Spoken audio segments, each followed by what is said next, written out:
नरेंद्र मोदी ने आज चेन्नई में कहा है कि जब भी वो तमिलनाडु आते हैं तो कुछ लोगों के पेट में दर्द होने लगता है क्योंकि यहां बीजेपी का जनाधार बढ़ रहा है। क्या वाकई ऐसा है?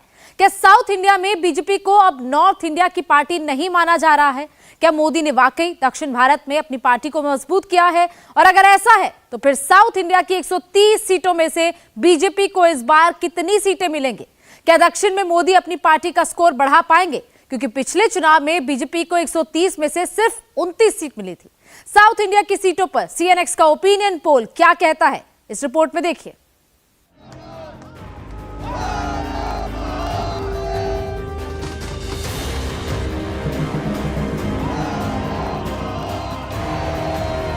अब की बार क्या नरेंद्र मोदी ने साउथ इंडिया का पूरा सर्वे करवा लिया है? क्या नरेंद्र मोदी को साउथ इंडिया से कोई गुड न्यूज मिली है? क्या नरेंद्र मोदी दक्षिण भारत में इस बार इतिहास रचने वाले हैं? दक्षिण भारत की 130 सीटों में से मोदी को कितनी सीटें मिलने जा रही हैं? क्या तमिलनाडु में मोदी की पार्टी का प्रदर्शन ऐतिहासिक रहेगा? क्या 2024 के चुनाव में केरल में भी मोदी की पार्टी का खाता खुलेगा? क्या 2024 में तेलंगाना और कर्नाटक में मोदी बंपर सीटें जीतेंगे? अब की बार 400 पार। अब की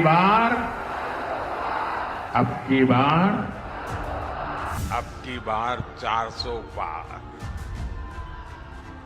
अब की बार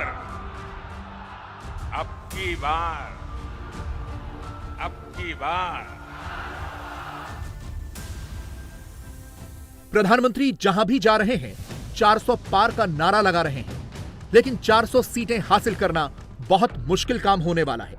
ये 400 सीटें बिना साउथ इंडिया में अच्छा परफॉर्म किए नहीं मिलेंगी। बीजेपी के लिए 400 सीटें हासिल करने का मतलब है कि हिंदी बेल्ट की 225 सीटों में से मैक्सिमम सीटें हासिल करना।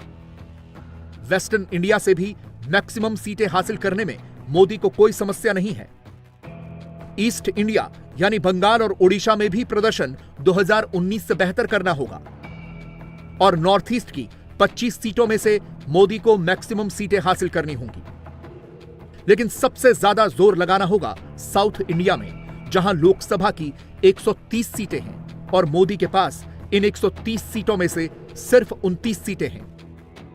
3 बड़े राज्य तो ऐसे हैं जहां लोकसभा की 85 सीटें हैं और यहां बीजेपी का खाता भी नहीं खुला था, यानी तमिलनाडु, पुडुचेरी, आंध्र प्रदेश और केरल तो मोदी की पार्टी विरोधियों को गिफ्ट कर देती है।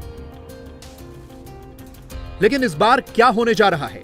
क्योंकि अगर मोदी ने 400 सीटों का टारगेट रखा है तो कर्नाटक में पिछली बार की 28 में से 25 सीटों की परफॉर्मेंस को रिपीट करना होगा। तेलंगाना में 17 में से 4 सीटों के प्रदर्शन को तो बहुत बेहतर करना होगा और केरल, तमिलनाडु और आंध्र प्रदेश में भी स्कोरिंग करनी होगी। क्या नरेंद्र मोदी ऐसा कर पाएंगे? इन्हीं सवालों का जवाब तलाशने के लिए सीएनएक्स ने साउथ इंडिया की इन 130 सीटों का ओपिनियन पोल किया है और सबसे पहले बात तेलंगाना की करते हैं, जहां आज प्रधानमंत्री नरेंद्र मोदी खुद थे। तेलंगाना में नई कांग्रेस की सरकार बनी है जिसके मुख्यमंत्री रेवंत रेड्डी हैं। मोदी जब आज तेलंगाना के आदिलाबाद में थे तो रेवंत रेड्डी भी मोदी के मंच पर मौजूद थे। मोदी को रेवंत ने बड़ा भाई बताया और गुजरात जैसा विकास करने के लिए मदद भी मांगी। नरेंद्र मोदी जी, हमारे हिसाब से प्रधानमंत्री का मतलब हमारे बड़े भाई के जो मदद रहे तो ये हर प्रदेश के मुख्यमंत्री उनके क्षेत्र में वो कुछ तरक्की कर सकता है, कुछ डेवलपमेंट को आगे ले सकता है। इसीलिए मेरा गुजारिश है, इस वक्त तेलंगाना अगर आगे तरक्की करना है, हम भी गुजरात जैसा हम आगे जाना है तो यहां पर आपकी मदद जरूरी है। तेलंगाना में कुल 17 सीटें हैं, जिनमें से बीजेपी को पिछली बार सिर्फ 4 सीटें मिली थीं। लेकिन इसके बाद पिछले साल हुए विधानसभा चुनाव में बीजेपी को 8 सीटें मिली, जबकि उसका वोट शेयर करीब 14% का रहा, जो 2018 के विधानसभा चुनाव से लगभग 2 गुना रहा है। इसीलिए बीजेपी की उम्मीदें इस बार बढ़ी हैं। अगर आज लोकसभा के चुनाव हो जाएं, तो तेलंगाना में बीजेपी को कितनी सीटें मिलेंगी? सीएनएक्स के ओपिनियन पोल में देखते हैं। तो तेलंगाना का ओपिनियन पोल 17 सीटों वाला तेलंगाना, आखिर इस मोदी के नाम पर जब वोट पड़ेगा तो क्या बीजेपी को कितनी सीटें देने वाला है और पार्टियों को कितनी सीटें देने वाला है? सर्वे आपके सामने आ रहा है। अब 17 सीटों वाले तेलंगाना के अंदर भारतीय जनता पार्टी 5 सीटें जीत सकती है। इसका मतलब 2019 की तुलना में 1 सीट ज्यादा, 5 सीटें आ सकती हैं बीजेपी को, 2 सीट बीआरएस को, के चंद्रशेखर राव की पार्टी, बहुत निराशा होगी उनको इस नंबर से। कांग्रेस पार्टी वहां पर सबसे बड़ी पार्टी बनेगी, ऐसा हमको लगता है सर्वे के आधार पर। 9 सीटें कांग्रेस को मिल सकती हैं और एआईएमआईएम को, जो हैदराबाद की सीटें में मैं मान के चल रहा हूं ये वही सीट होगी, अभी डिटेल में हम लोग बात करेंगे, तो 1 सीट एआईएमआईएम को, 5 बीजेपी, 2 बीआरएस, कांग्रेस 9 और एमआईएम को 1 सीट। तो तेलंगाना से तो बीजेपी के लिए गुड न्यूज आ सकती है। ऐसी ही एक और अच्छी खबर की उम्मीद बीजेपी ने कर्नाटक से भी लगाई हुई है। कर्नाटक दक्षिण का वो राज्य है जहां बीजेपी को सबसे ज्यादा उम्मीदें हैं। 2019 में बीजेपी को कर्नाटक से 28 में से 25 सीटें मिली थीं। इस बार भी बीजेपी को बड़ी उम्मीदें हैं, लेकिन कर्नाटक विधानसभा चुनाव में पिछले ही साल बीजेपी कांग्रेस से हारी है। इसीलिए कांग्रेस को भी कर्नाटक से उम्मीदें हैं। बीजेपी कोई खतरा मोल नहीं लेना चाहती, इसीलिए कर्नाटक में जेडीएस से गठबंधन भी कर लिया है। लेकिन कर्नाटक की जनता क्या सोचती है? अगर आज लोकसभा के चुनाव हो जाएं, तो कर्नाटक में बीजेपी को कितनी सीटें मिलेंगी? क्या कहता है इंडिया टीवी सीएनएक्स का ओपिनियन पोल? आपके सामने आने जा रहा है। अब जहां 25 सीटें 2019 के चुनाव में भारतीय जनता पार्टी को मिली थी, इस बार सर्वे के हिसाब से बीजेपी उसके पास लेकिन थोड़ा पीछे 22 सीटों पर जाकर रुक सकती है। कांग्रेस पार्टी को यहां 4 सीटें मिल सकती हैं और जेडीएस को तो 2 सीटें मिलती हुई दिखाई दे रही हैं। तो अगर आप एनडीए की बात करें तो चूंकि जेडीएस और बीजेपी का गठबंधन है इस बार, तो आप एनडीए को 24 समझ सकते हैं। अपने दम पर बीजेपी 22, जेडीएस 2 और कांग्रेस पार्टी को 4 सीटें मिलती हुई दिखाई दे रही हैं। लेकिन वहां कांग्रेस पार्टी की सरकार बनने के बाद अगर यह प्रदर्शन बीजेपी कर रही है तो शायद इसको ठीक प्रदर्शन ही कहना चाहिए। दक्षिण भारत में कर्नाटक से बीजेपी को बड़ा सेटबैक भी लग सकता था, लेकिन बीजेपी अपना डैमेज कंट्रोल करती हुई दिखाई दे रही है। 22 सीटों पर जाकर बीजेपी 28 में से रह सकती। बीजेपी के लिए साउथ में सबसे ज्यादा टफ राज्य है तमिलनाडु, जहां लोकसभा की 39 सीटें हैं और इनमें से बीजेपी के पास एक भी सीट नहीं है। इस बार बीजेपी को उम्मीद जगी है और उसकी वजह है ये भीड़। ये आज शाम की चेन्नई की तस्वीरें हैं। पहली नजर में इस भीड़ को देखकर ऐसा लग सकता है कि ये कोई हिंदी भाषी प्रदेश या गुजरात होगा, लेकिन ये वो चेन्नई है जहां बीजेपी को हिंदी प्रदेश की पार्टी समझा जाता है। लेकिन इस बार चेन्नई में भी मोदी मोदी के नारे लग रहे हैं। मोदी भी इस भीड़ को देखकर अभिभूत हैं। उन्हें भी दिख रहा है कि पार्टी का जनाधार बढ़ रहा है। तमिलनाडु के प्रति मेरा लगाव बहुत पहले से है।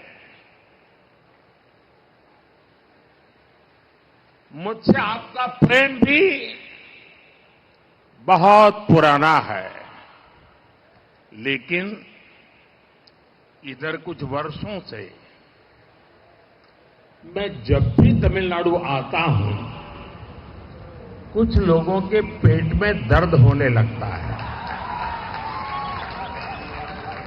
इन्हें इस बात से तकलीफ होती है कि बीजेपी का जनाधार यहां लगातार बढ़ रहा है और आज यहां चेन्नई में भी हम देख रहे हैं दूर दूर तक लोग ही लोग बैठे हैं, उत्साह से भरे हुए लोग बैठे हैं। मोदी को तमिलनाडु में पार्टी की छवि बदलनी है, क्योंकि बीजेपी को यहां नॉर्थ इंडिया की पार्टी माना जाता है। वैसे भी बीजेपी को तमिलनाडु की पॉलिटिक्स में कभी भी ऐसा रिस्पॉन्स नहीं मिला जिसे महत्वपूर्ण कहा जा सकता हो। 2014 में तमिलनाडु में बीजेपी को सिर्फ 1 सीट मिली थी, वोट शेयर था 5.5%। 2019 में तो बीजेपी को एक भी सीट नहीं मिली और वोट शेयर घटकर 3.66% हो गया। लेकिन इस बार बीजेपी को इस व्यक्ति का बहुत बड़ा फायदा हो सकता है। यह तमिलनाडु बीजेपी के प्रेसिडेंट के अन्नामलाई हैं, जो एक आईपीएस अधिकारी रहे हैं। कर्नाटक कैडर के आईपीएस ऑफिसर थे, लेकिन अब साउथ में मोदी के सबसे बड़े सेनापति हैं और इन्हीं के नेतृत्व में पार्टी तमिलनाडु में चुनाव लड़ रही है। अगर आज लोकसभा के चुनाव हो जाएं, तो तमिलनाडु में बीजेपी कितनी सीटें जीतेगी? सीएनएक्स का ओपिनियन पोल क्या कहता है? तमिलनाडु की बात करेंगे। सौरभ, पहले तमिलनाडु पुडुचेरी की जहां 40 सीट है, लेकिन बीजेपी का खाता यहां पर 2019 में नहीं खुल पाया था। लेकिन इस बार देखिए ओपिनियन पोल में बीजेपी को 5 सीटें मिल रही हैं, लेकिन यहां पर लीड डीएमके कर रही है। डीएमके 20 सीटें, एआईएडीएमके 4 सीटें, और बीजेपी के लिए बहुत बड़ी बात है कि 5 सीटें बीजेपी को तमिलनाडु में मिल रही है, कांग्रेस को 6 और अन्य के खाते में 5 सीटें जा रही है। सौरभ, ये सरप्राइजिंग लग रहा है कि 5 सीटें जो 2019 में बीजेपी एक भी नहीं जीत पाई थी, वो 5 सीटों पर। ये चमत्कार से कम नहीं होगा कि बीजेपी को तमिलनाडु में 5 सीटें मिल रही हैं। चमत्कार बीजेपी को जो लोग वहां काम करते हैं या जिनके पास वहां की रिपोर्ट जाती है उनको शायद ना लगे, लेकिन एक नॉर्मल व्यूअर के लिए बीजेपी को तमिलनाडु में 5 सीटें आना ये अपने आप में एक बहुत अप्रत्याशित घटना है, और है भी। बीजेपी का वहां पर अभी तक कोई जनाधार नहीं रहा, बीजेपी ने वहां पर कोई सीट नहीं निकाली, पिछले 2019 में शून्य पर थी, और हमारा सर्वे कह रहा है कि तमिलनाडु में बीजेपी 5 सीटें जीत सकती है। डीएमके 20, एआईएडीएमके 4, कांग्रेस पार्टी 6 सीटें और अन्य 5। मतलब अब ये इसी से आप अंदाजा लगा लें कि बीजेपी और कांग्रेस बिल्कुल बराबरी पर आकर खड़ी होती हुई दिखाई दे रही है। ये हमारा सर्वे कह रहा है। सीएनएक्स के ओपिनियन पोल में तमिलनाडु की जो 4 सीटें बीजेपी जीत रही है, उनके नाम हैं कोयंबटूर, रामनाथपुरम, कन्याकुमारी और वेल्लोर। इसके अलावा केंद्र शासित प्रदेश पुदुचेरी की 1 सीट भी बीजेपी जीत सकती है। अगर ऐसा हुआ तो साउथ इंडिया में नरेंद्र मोदी इतिहास रच देंगे। तमिलनाडु की राजनीति में बीजेपी के लिए दरवाजे खुल जाएंगे, और बीजेपी को ऐसी ही उम्मीद केरल से भी है। केरल ने भी मोदी की पार्टी को एक तरह से अछूत बनाया हुआ है। पिछली बार तमाम कोशिशों के बाद भी केरल में बीजेपी का खाता भी नहीं खुला था। केरल में लोकसभा की 20 सीटें हैं और बीजेपी को एक भी सीट नहीं मिली थी। 2014 में केरल में बीजेपी का वोट शेयर 10.34% था, जो 2019 में बढ़कर करीब 13% हो गया। इसके अलावा बीजेपी को केरल में दूसरी कोई उम्मीद नजर नहीं आई। लेकिन मोदी ने उम्मीद नहीं छोड़ी। मोदी लगे रहे, केरल में अपना जनाधार बढ़ाने की कोशिश करते रहे, और सीएनएक्स का सर्वे बता रहा है कि 2024 के लोकसभा चुनावों में मोदी को इस मेहनत का फल मिल सकता है। केरल की 20 सीटें उतनी ही मुश्किल हैं बीजेपी के लिए जितनी तमिलनाडु की हुआ करती थी, और इस बार हमें जो सर्वे बता रहा है वो है कि तमिलनाडु की तरह केरल में भी एक करिश्माई नतीजा बीजेपी को मिल सकता है। 3 सीटें बीजेपी केरल में इस बार जीत सकती है, यानी दक्षिण भारत में तेलंगाना, कर्नाटक, उसके बाद तमिलनाडु के बाद चौथा राज्य केरल बन सकता है जहां भारतीय जनता पार्टी स्कोर करेगी। इस बार खाता खुलता दिख रहा है। 0 से 3 सीटों तक बीजेपी आ रही है, और यही वजह की नजर है लगातार वहां पर प्रधानमंत्री नरेंद्र मोदी की, बीजेपी की, और यही वजह कि 10 उम्मीदवार अब तक घोषित कर भी दिए जा चुके हैं। अपने बड़े बड़े चेहरों को बीजेपी वहां से उतार रही है, और उसका कहीं ना कहीं नतीजा यहां पर दिखाई भी दे रहा है जो ओपिनियन पोल में, कि बीजेपी 3 सीटें फिलहाल केरल में जीतती हुई दिखाई दे रही है। यूडीएफ 11 और एलडीएफ 6 सीटें। अगर केरल में बीजेपी 3 सीटें भी लाने में कामयाब रही तो यह उसकी बहुत बड़ी जीत होगी, और इससे यह भी तय हो जाएगा कि कांग्रेस की सीटें निश्चित तौर पर घटेंगी, क्योंकि पिछली बार कांग्रेस को केरल से ही सबसे ज्यादा सीटें मिली थीं। बीजेपी के लिए एक और राज्य बहुत महत्वपूर्ण है, आंध्र प्रदेश, क्योंकि इस प्रदेश में भी बीजेपी का स्कोर 0 ही रहता है। आंध्र प्रदेश में जगन मोहन रेड्डी की सत्ता चलती है, उनके भी मोदी के साथ अच्छे संबंध हैं। लेकिन फिलहाल मोदी टीडीपी के साथ गठबंधन करना चाहते हैं, क्योंकि पिछले चुनावों में मोदी को यहां से एक भी सीट नहीं मिली थी। अगर चंद्रबाबू नायडू के साथ मोदी का गठबंधन हो गया तो बीजेपी का कुछ फायदा होगा। क्या कहता है सीएनएक्स का ओपिनियन पोल? बीजेपी के लिए तो काफी अरसे से सपने जैसा होगी कि दक्षिण के 4 राज्य हमने दिखाए हैं, और चारों राज्यों में भारतीय जनता पार्टी ठीक ठाक सीटें जीतती हुई दिखाई दे रही है। जरा आंध्र प्रदेश की बात कर लेते हैं। 25 सीटें यहां पर है, लेकिन बीजेपी का खाता पिछली बार यहां पर नहीं खुला था, 0 सीट पर थी, लेकिन इस बार बीजेपी अभी भी 0 सीट पर है। ये वही है जहां पर खाता इस बार भी बीजेपी का खुलता नहीं दिखाई दे रहा है। वाईएसआरसीपी 15 सीटें, टीडीपी 10 और कांग्रेस भी 0 पर ही है। तो ये वो आंध्र प्रदेश राज्य है जो बीजेपी के लिए एक चुनौती है, और ये चुनौती अभी भी बना हुआ है, क्योंकि यहां पर भी अभी बीजेपी को एक भी सीट नहीं मिली है इस बार ओपिनियन पोल में। यानी फिलहाल तो साउथ इंडिया की 130 सीटें मोदी के लिए 50-50 से भी कम लगती हैं। पिछली बार की तुलना में सीट बढ़ तो रही हैं, लेकिन बंपर सीटें नहीं मिल रही। सीएनएक्स का ओपिनियन पोल बता रहा है कि दक्षिण भारत की 130 सीटों में से एनडीए को 38, इंडिया अलायंस को 60 और अन्य पार्टियों के खाते में 32 सीटें जा सकती हैं। देखना महत्वपूर्ण होगा कि इन सीटों के साथ मोदी 400 के पार जाते हैं या नहीं।